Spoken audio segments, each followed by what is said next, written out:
10 Things You Should Know About Copyright.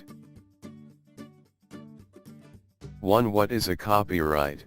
Copyright is a set of exclusive rights granted to the author or the creator of an original work. It's usually placed at the bottom of your song or other visually perceptible media work to note that your work is copyrighted. A copyright symbol is commonly written as a C, with a circle around a letter. Interestingly enough, we also have the copyleft symbol, which indicates that the work is free for using and sharing. 2. Not everything can be copyrighted. Copyright only matters with works which is in a tangible form of expression, what can be perceived, reproduced, or otherwise communicated. Literary works including computer programs, musical works, pictorial graphics, and sculpture works, motion pictures and other audiovisual works, sound recordings, and architectural works. The de minimis principle. Copyright isn't concerned with very little things, for example, names, titles, short phrases, slogans, and ideas. 3. We don't necessarily need to register to get a copyright for our works. A copyright is automatic as soon as a new work is created, whether by a famous artist or by you, a normal person. That's why we mentioned above that the symbol copyright is not very important these days. Your work is protected by copyright whether you have the symbol on it or not. 4. Poor man's copyright. Although registering a copyright is quite a time-saving and inexpensive process, there are still some people who are either too lazy to spend few minutes learning how to do it or not generous enough to give out their money. We call these people poor man. So what is a poor man's copyright? It is the practice of sending a copy of your own work to yourself, often by an email to mark the date of its creation without paying any fees. However, there is no provision in the copyright law regarding any such type of protection, and it is not a substitute for registration. 5. Author and owner. Just because you wrote it, painted it, recorded it doesn't mean you own it. This list could go on and on because copyright law views the creator of a work and the owner of the legal rights to the work as two very different things.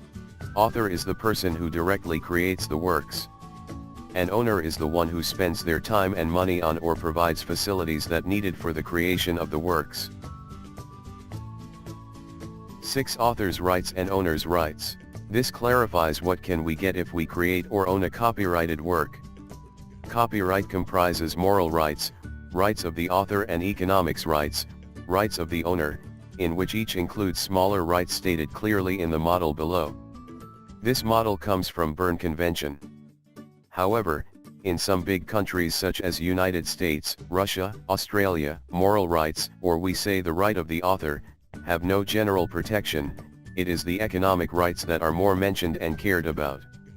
United States, for example, protects only one group of authors, visual artists, or more accurately, those who create works of visual art. These works include paintings, drawings, prints, sculptures, and photographs, existing in a single copy or a limited edition of 200 signed and numbered copies or fewer.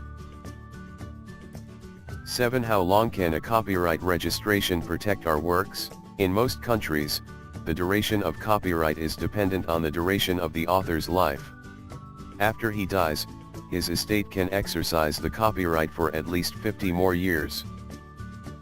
In many countries, the term is even longer, 70 years after the author's death.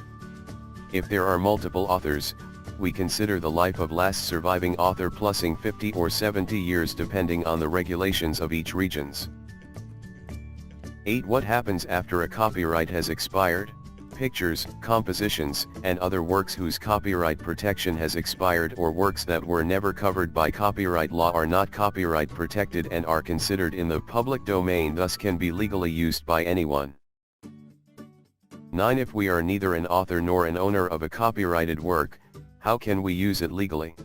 Yes, we are talking about fair use, the law allowing you to use others' works legally without having to ask for permission.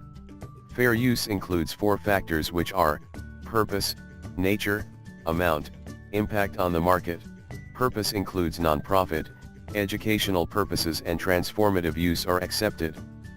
Transformative means your use of the work is totally different from it was before.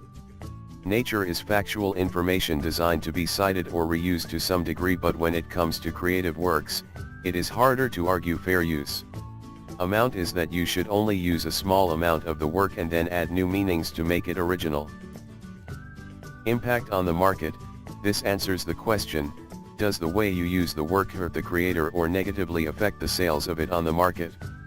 Remember to consider all these factors when you have the intention of using any work which is not created on your own. 10. Creative Commons Law. Nowadays, besides copyright laws, there is a license that becoming more and more popular. It is called Creative Commons, which allows people to decide how others can use their works by setting their own rules. For example, you take a picture, post it on the internet, and you want it to reach as many viewers as possible. They can use it, share it, or edit to make it into their own works without asking for your permission, but the copyright law doesn't allow this. In this case, Creative Commons can help you. You can set your own rules when you publish the photo to let the world know how they can reuse your photos. Thanks for listening.